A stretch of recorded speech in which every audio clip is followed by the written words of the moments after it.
Hi everyone, it's me again, Riza from I2 Prime Realty. We're currently here at Chateau de Paris in Silang, Cavite. It's just boundary ng Santa Rosa. So, yung malalapit na major establishments, Santa Rosa pa rin. Like Nuvali, Paseo de Santa Rosa. Tapos ang maganda doon, may Calax exit nearby. Yun yung makikita nyo, Laguna Boulevard / Nuvali Boulevard. Exit lang kayo doon, and then 4 minutes, you're here na at Chateau de Paris. Ano pa ba yung malapit na schools dito? Yung De La Salle Canlubang, Saint Scholastica, and many more. Tara, silipin natin yung bahay. Yung theme pala ng mga bahay dito sa Chateau de Paris ay Parisian. So napakaganda, ang classic niya, hindi naluluma yung mga itsura. So bago tayo pumasok sa loob, pakita ko muna na this house has a 2 carport. Pwede kahit SUV na dalawa, that's not gonna be a problem. So dito sa side, nandito ang servant's room. Meron na rin siyang sariling toilet and bath.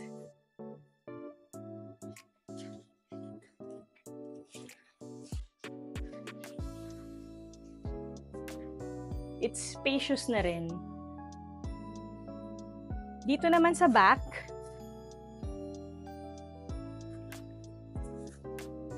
and this could be your mini garden bukod dun sa harap. Prepared na rin siya, na landscape na siya. Pwede mo ring dagdagan. Pero yung Carabao grass ready na. This can be your dirty kitchen. Madami kang pang pwedeng idagdag according sa preference mo. And this way is going to the pantry. Mamaya na natin buksan. So, balik tayo sa harap.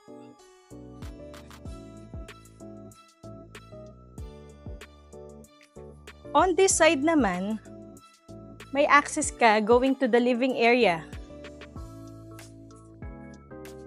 There. And pwede ka pang magtanim dito.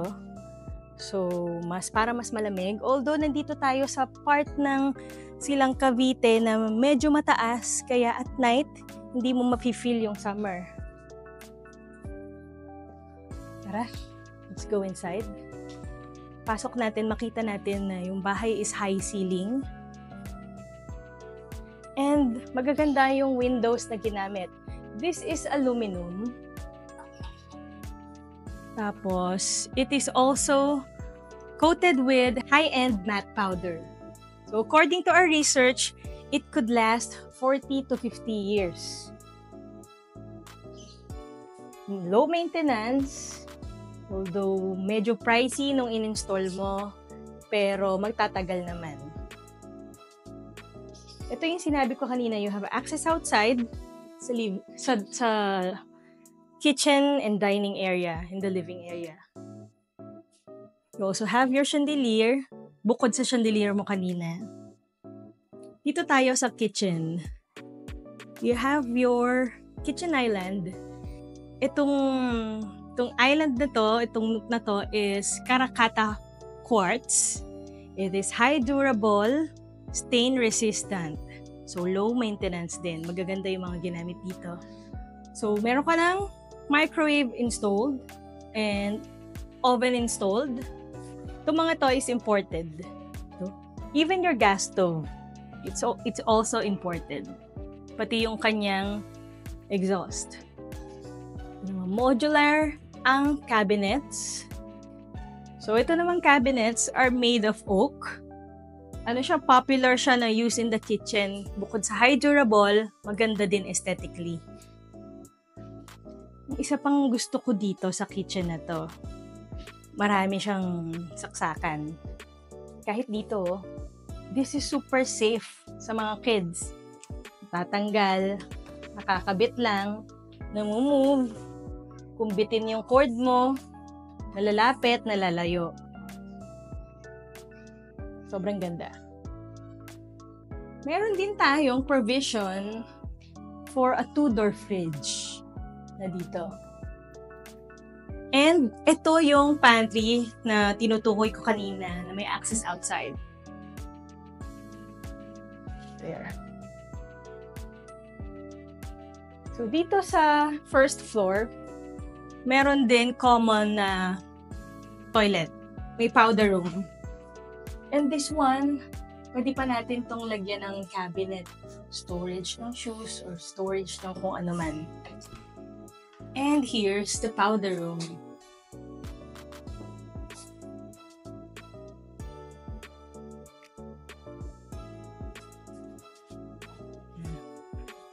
Dito din sa first floor, meron tayong guest room. The doors are solid wood. Makaririnig mo naman pag kinatok mo. So here's the guest room. You have 2 windows. You have the view of the neighborhood and the view of the carport. Tong windows natin, by the way, soundproof yan. So, although peaceful yung kapitbahay mo, hindi mo rin maririnig ang kung ano mang ingay pa. And the guest room has its own toilet and bath na din.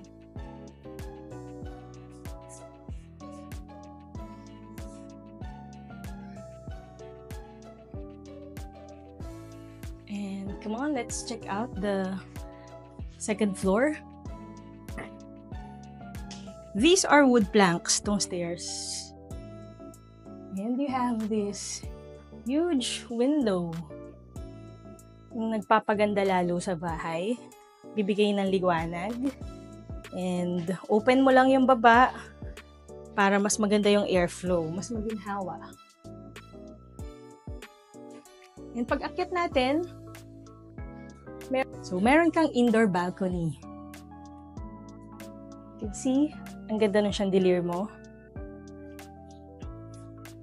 And your access to the balcony.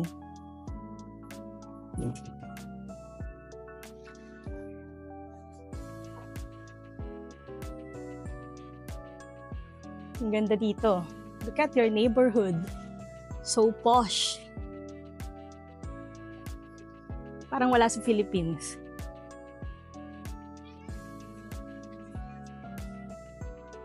And let's check out the rooms.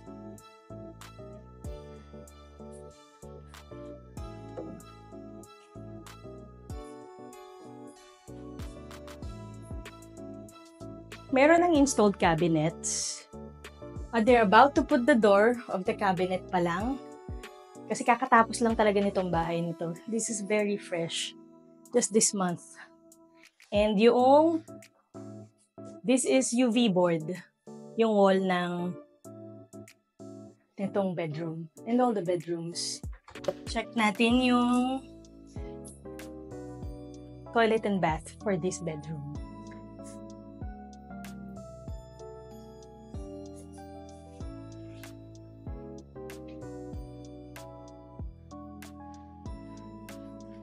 And let's proceed to the next bedroom.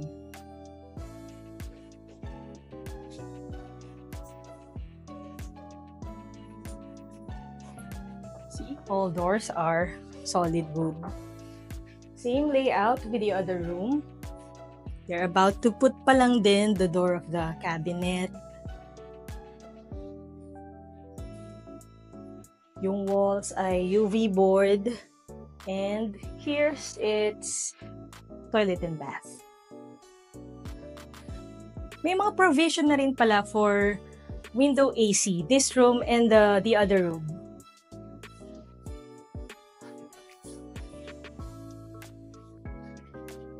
And let's go inside the master bedroom.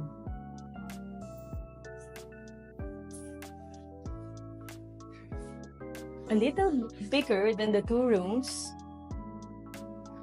And I think they're gonna install cove lights din dito sa master's bedroom.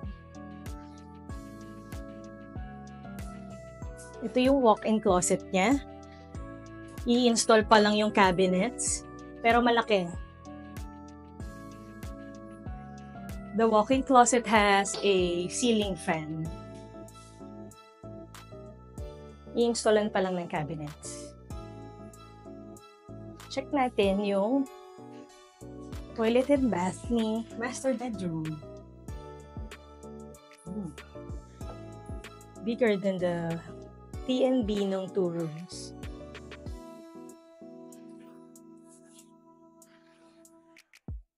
Ang gandang tumira dito sa Chateau de Paris.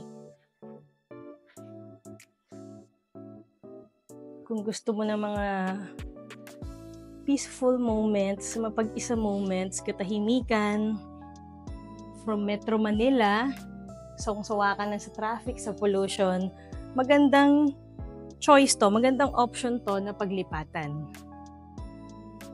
So, I hope you have enjoyed this house tour in Chateau de Paris. Again, I'm Riza from I2 Prime Realty. If you want this property, just send us a message, Viber or WhatsApp, or sa Facebook page namin. And we would also appreciate if you're gonna like this video, subscribe to our YouTube, follow our social media.